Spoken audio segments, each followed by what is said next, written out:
So is the Pharaoh king of Egypt to all who trust in him. CCAH first tried to negotiate with Egypt to help Judah from invasion of Assyria, who had conquered Israel without asking God.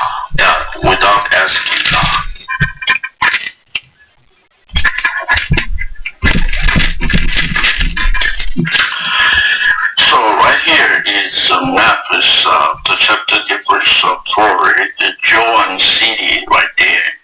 The Nile River is the low level over there, Jordan, but over there high level is hills there. So you may see the map. That 20 kilometer size is 12 miles. The difference, the Nile River is the difference right here, 20 miles the other one. Here, 20 kilometers. You see that? Egypt's map. Chapter 30.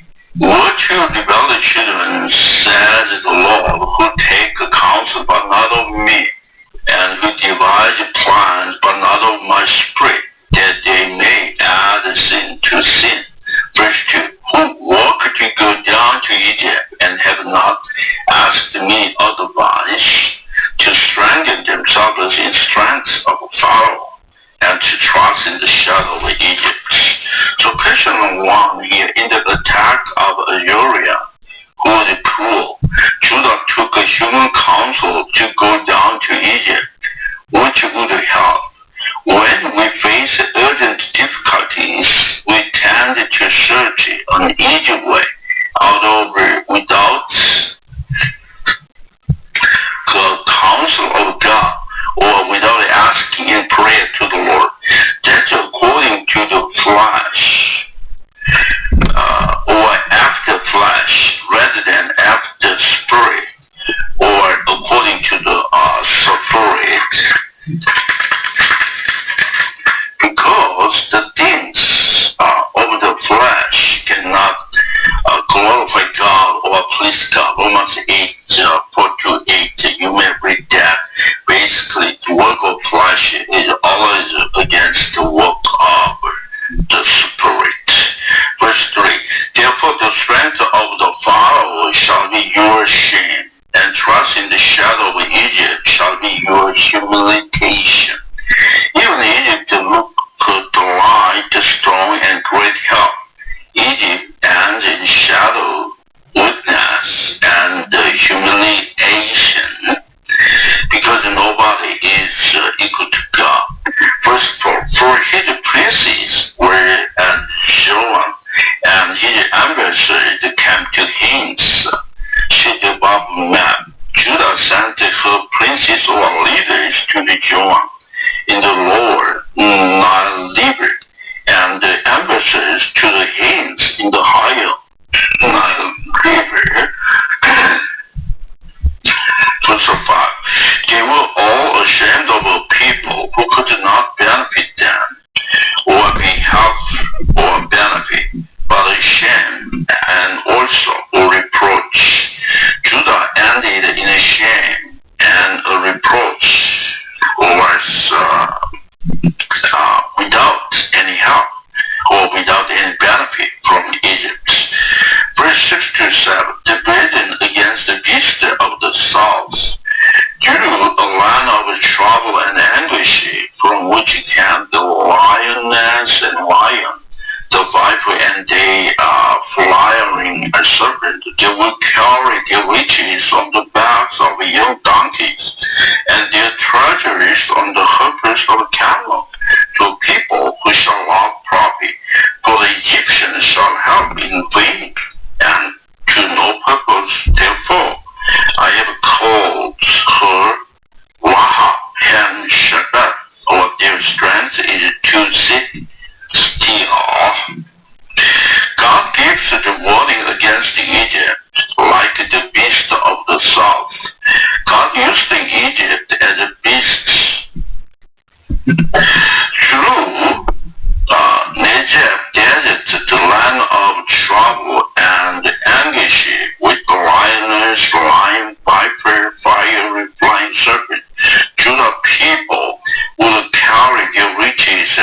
messengers through donkeys and camels for Egypt's help. But Egypt would be profitless to Judah because Egypt would be helpless and aimless, and so God is called Rob and Sebeth, or Rob's strength is nothing. Rob is a beast like a Leviathan, the crooked serpent, Rob, which is sat on the Nile River, looked so powerful but had no power. So that's a cross-reference right here, Isaiah 27 verse 1. So 41:1, and that is cross-reference. Verse 6, now go, write it before them on a tablet, and note it on a scroll, that it may be for time to come, forever and ever. God asks through Isaiah a writing on a scroll to be forever. Verse 9 to 10. That this is a rebellious people, like children who will not hear the law of the Lord, who say to the seers, do not see, and to the prophet, do not prophesy to us right things, speak to us smooth things, prophesy deceits. A rebellious people or dishonest people, disobedient people, desire liars, smooth sins, or deceits for their itching ears, rather than the law of the Lord, writings or truth through the seers or the prophet. That's a cross-reference, 2 Timothy chapter 4, 3-5. Verse 11. Get out of the way, turn aside from the path, cause the Holy One of Israel to cease from before us. They get out of the right way, turn aside from the path, that the Holy One of Israel stop to work before them. So that the Holy One stops to work before them. God would not violate our human free will. The gift, if you are with God, God will be with you. If you forsake you, God will forsake you. But if you seek Him, He will be found by you.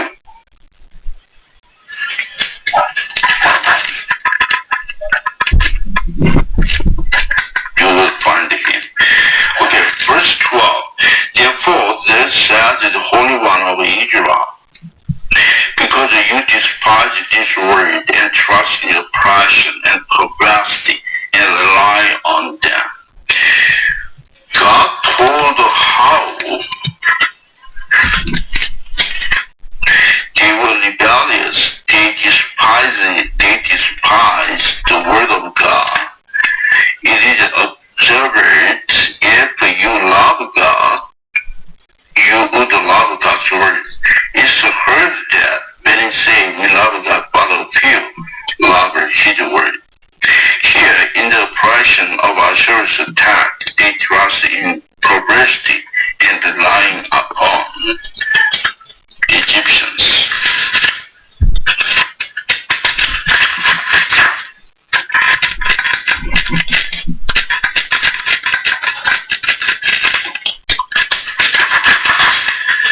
Verse 13, 14.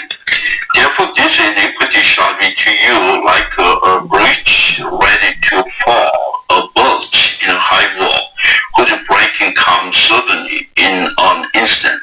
And he shall break it like a breaking of the potter's vessel, which is broken in pieces. He shall not spare, so there shall not be found among its fragrance a shard to take a fire from the earth, or to take water from the cistern. This iniquity or sin to rebel against God or to disobey His word causes sudden destruction, like the high walls breaking through a breach and bullets, and the vessel broken in pieces, to be utilized to take a fire from the earth or to take water from the cistern.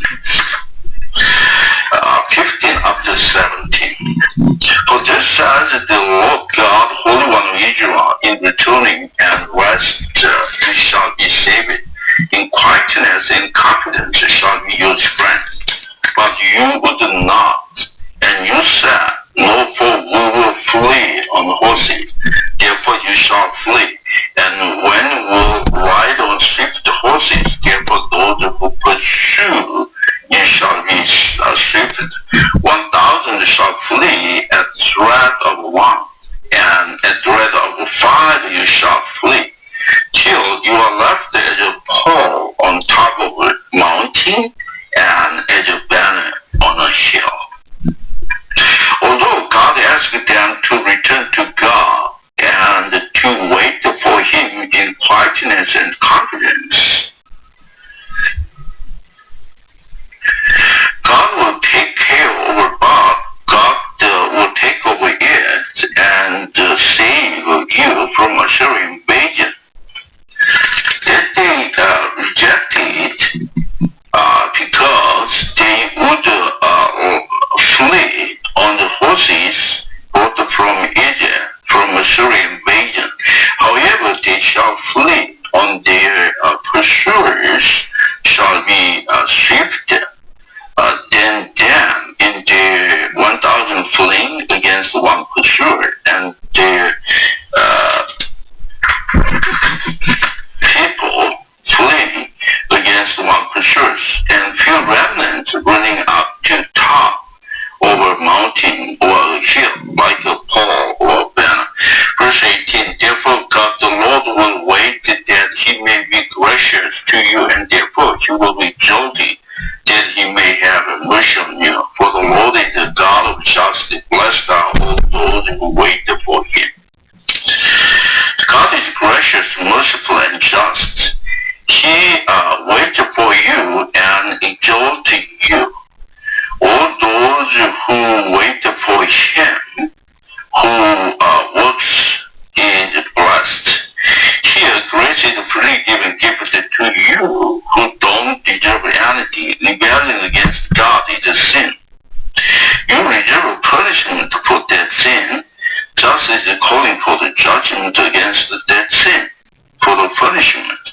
Mercy is wiping out the sin for the punishment. So if you repent the sin, God will wipe out the deserved punishment. Verse 19, for the people shall dwell in Zion and Jerusalem. You shall weep no more.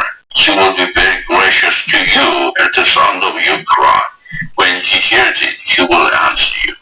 Ezekiel went to the house of the Lord at Jerusalem and prayed to the Lord God of Israel to deliver Judah from Sennacherib, king of Assyria, the invader.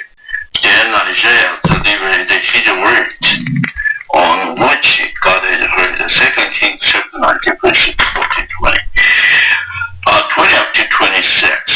And though the Lord gives you the bread of adversity, the word of affliction, yet you teachers will not be moved into cold anymore, but your eyes shall see your teachers. Your ears shall hear a word behind you saying, this is the way, walk in it. Whenever you turn to the right hand, or whenever you turn to the left, you will also defile the covering over your image of silver, and the ornament over your molded image of gold. You will throw them away as an unclean thing. You will say to them, God, get away.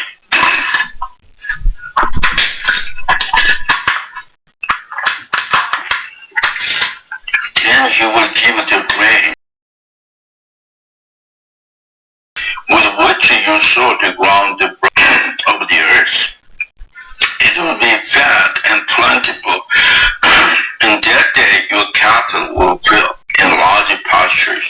Likewise the oxen and the young donkeys that work the ground will eat pure fodder, which has been winnowed with the shovel and fan.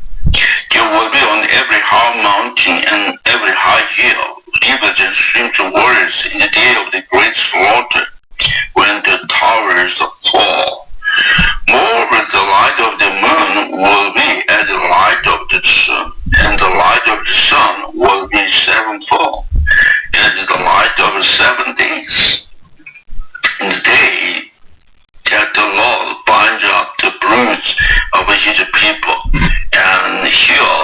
stroke of their wound. Just turn your life over to God, and God will begin to guide you and guide you. God may be showing you His love, but patiently working with you through difficult times, while God gives the bread of adversity, the word of affliction. They destroy all idols or man-made things or whatever love more than or equal to God, getting them away. Then God will give plentiful blessings, rain for seed, bread of the increase, the pet cattle while eating and working, working, oxen, donkeys. When God gives you victory, it's going to be a restoration of the land, of rain and rivers and streams. God is just going to bless and remove the smoke and the impurity of the air, so there will be the brightness of the moon and of the sun.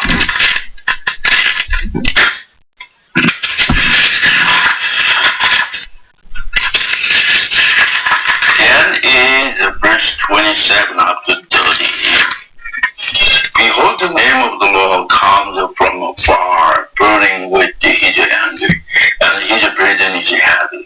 His lips are full of indignation, His tongue like a devouring fire.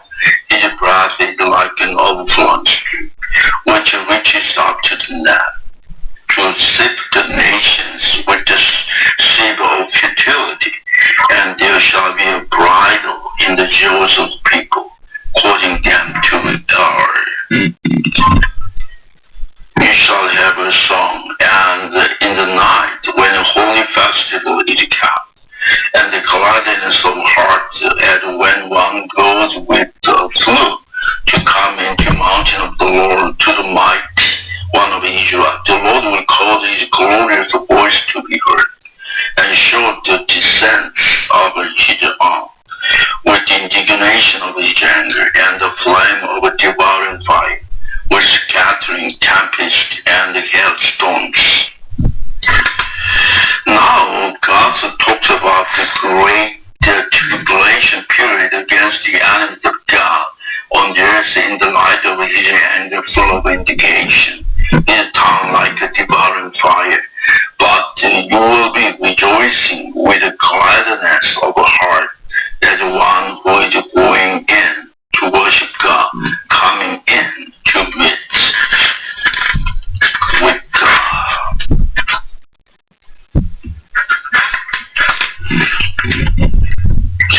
Verse 31.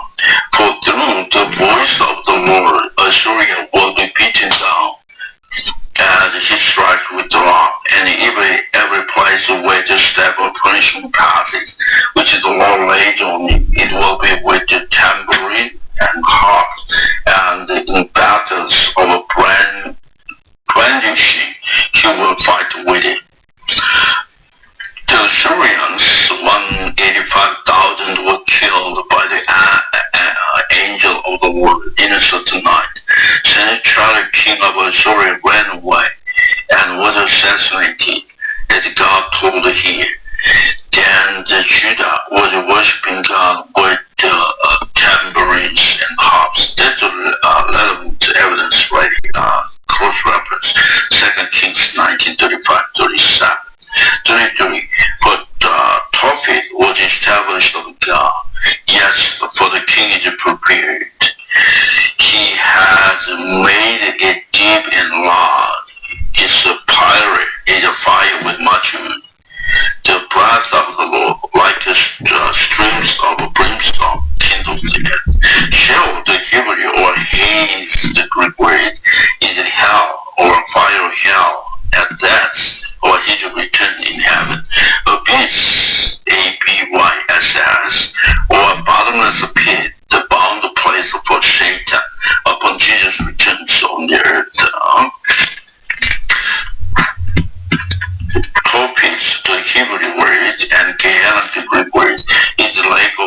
highest at the great way during judgment. This is the final destination of Satan, devils, and unbelievers. Their follows. Death and Hades are cast therein too. This is the second death. Here, Tophet, the unquenchable fire lake, like a fire funeral fire, or stream of brimstone, is prepared for a celestial king of Assyria. That's cross references right there. So, 31. Woe to those who go down to Egypt for help and rely on horses, who trust in chariots because they are many, and in horsemen because they are very strong, but who do not look to the Holy One of Israel, nor seek the Lord. This is question 3. Without seeking God, they are so bad to go down to Egypt for help with many chariots and horses. 4. They did not obey God's word, not to return to Egypt to multiply horses. God loves the obedient people because they glorify God by their obedience. As Jesus obeyed God to even the death of the cross, and hereby Jesus glorified God. To obey His word is better than to offering or sacrifice without the obedience. Offerings or sacrifice must be consequences of your obedient heart, because God, the owner of the earth, wants to be loved by you, not materials without hearts. Verse 2, yet he who also is wise and will bring justice and will not call back his word, but will rise against the house of evildoers and against the help of those who work iniquity. God is wise and faithful, bring justice against the evildoers and the helpers of those sinners. God's word is never altered, but is faithful forever. Verse 3. Now the Egyptians are men and not of God, and their horses are flesh, not stone. When the Lord stretched out his hand, both he who helps will fall, and he who is helped will fall down. They all will perish together. Egypt is a type of flesh against the spirit. The helpless and the helpless will fall. Here is number 1, warning against trusting in flesh, such as Egyptian and their horses, and verse 2, exhortation to trust in the Lord. Verse 4, thus the Lord has spoken to me, as a lion roars and a young lion over his prey, when a multitude of shepherds is summoned against him. He will not be afraid of their voice, nor be disturbed by their noise. So the Lord of hosts will come down to fight for Mount Zion, for its hill. The lion is a figure of God. The lion eats up his prey, not disturbed by many shepherds yelling voice or noise. The Lord will come down to fight against Assyria for Mount Zion and for its hill, as God did through his hand on chapter 31-32, verse 5. Like a bird flying about, so will the Lord of hosts defend Jerusalem, defend it. He will also deliver it, crashing over. He will preserve it. The birds are protecting their check by flying around attackers like snakes or foxes. Attackers such as it's a prophecy close to the end of World War I. Turks occupied the ancient Jerusalem.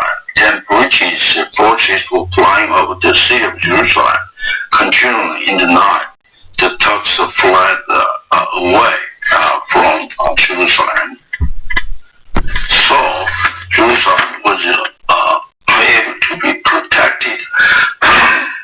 Verse 6, return to him against whom the children of Israel have deeply devoted. This is quite an indictment against rebellious Israel. Come and return to the Lord. 7-9. For in that day every man shall throw away his idols of silver and his idols of gold, sin which your own hands have made for yourselves. Then Assyria shall fall by a sword, not of man, and a sword, not of mankind, shall devour him. But he shall flee from the sword, and his young man shall become forced labor.